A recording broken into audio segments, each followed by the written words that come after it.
নিশ্চয়ই এখন সবার বাড়িতে পটল আছে, আর পটল থাকলে এই রান্নাটা করে নাও। আমি ছোটো পটল নিয়েছি, বড় পটলেও কিন্তু খেতে বেশ লাগে।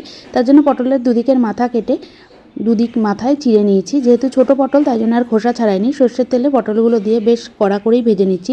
পটলটা ভাজতে ভাজতে সামান্য লবণ দিয়ে দিলাম যাতে পটলটা তাড়াতাড়ি নরম হয়ে যায়। এবার মশলা বেটে নেব। মশলার জন্য নিয়েছি সাদা তিল, স্বাদ অনুযায়ী কাঁচা লঙ্কা আর অল্প জল দিয়ে বেটে নিলাম। তিলের পরিবর্তে পোস্তও দেওয়া যেতে পারে, কাজু বাদামও দেওয়া যেতে পারে। পোস্তর যা দাম তাতে সবার বাড়িতে এখন সাদা তিলটা কিন্তু থাকেই। পটল ভাজা হয়ে গেছে, তেল থেকে তুলে ওই তেলের মধ্যে হাফ চামচ কালো জিরে আর একটা টমেটো দিয়ে বেটে রাখা মশলা দিয়ে বেশ খানিকক্ষণ মতো কষিয়ে নিচ্ছি। সামান্য পরিমাণ হলুদ গুঁড়ো দিলাম আর স্বাদ অনুযায়ী লবণ দিয়ে দিয়েছি। মশলাটা কষানো হয়ে গেছে, এর মধ্যে ভেজে রাখা পটলটা দিয়ে মিক্সির জার ধোয়া জল হাফ কাপের থেকেও কম দিয়ে দিলাম, কারণ পটল এমনিতেই সিদ্ধ হয়ে গেছে।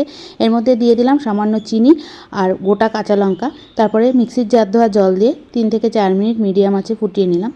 জলটা শুকিয়ে এসছে, এবার নামিয়ে ফেললাম। তাহলে তৈরি হয়ে গেল তিল পটল। আশা করছি রেসিপিটা সকলের ভালো লাগলো।